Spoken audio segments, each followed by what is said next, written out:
جاني شاب في العيلة لسه ما كملش 20 سنة وسألني إزاي أبقى مليونير.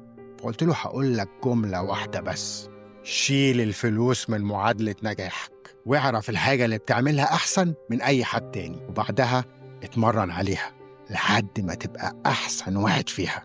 لما توصل لدرجة إن أنت بقيت جامد جدا جدا في اللي أنت بتعمله، مش هتلاقي منافسة، والفلوس هتلاقيها بتيجي لوحدها. الغني مش بيدور على الفلوس، الغني هو اللي بيبقى أفضل من كل الناس في مجاله، لأنه بيعرف إن الفلوس هي اللي هتدور عليه. لما تشوف حاجة ببلاش، اسأل نفسك سؤال واحد بس: هو مين اللي دفع الثمن؟ لو المنتج مجاني وانت اللي بتستهلكه، اعرف ان انت المنتج. مواقع التواصل الاجتماعي بتبيع وقتك وتركيزك، الخدمات المجانية بتاخد بياناتك وتستخدمها، المحتوى العشوائي بيبرمج عقلك بالطريقة اللي تخدم أصحاب المنصات. انت كده بتدفع الثمن بوقتك وبخصوصيتك بسلامة عقلك، فاحترس. الموضوع بسيط، وفي الأول وفي الآخر أنت عايز البراند بتاعك يكون إيه؟ عايز تكون شخص محترم، لازم تدي أكتر ما بتاخد، لأن اللي بيدي وهو متوقع مقابل غالباً ما بياخدش أي تقدير.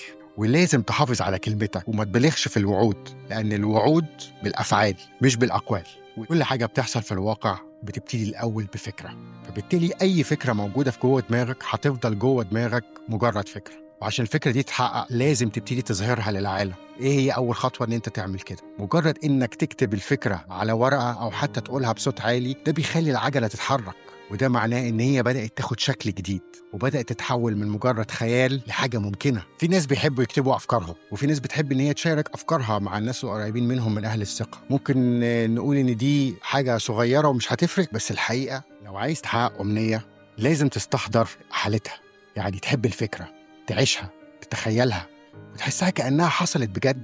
كل ما تفضل مركز على الهدف بتاعك هتلاقي نفسك بتتحرك ناحيته. بس عارف المفاجأة كمان؟ إن هو هتلاقيه بيتحرك ناحيتك، ودي بركة الله سبحانه وتعالى ومكافئته لعبده المجتهد خالص النية.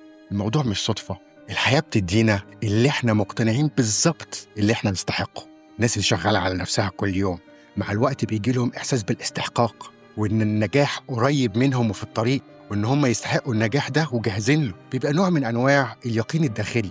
والفكرة هنا بسيطة: أنت عمرك ما هتبقى جاهز تحقق أمنيتك إلا لما تصدق إنك تستحقها. لما تصدق فعلا هتبدأ تشوف الأمنية دي بتتحقق، الأول من بعيد، بس في الواقع إن هي هتفضل تقرب منك كل يوم. معظم الناس ما يعرفوش المعلومة دي، بس في جزء في المخ اسمه ال AMCC. الاسم مش مهم، المهم الوظيفة والتأثير.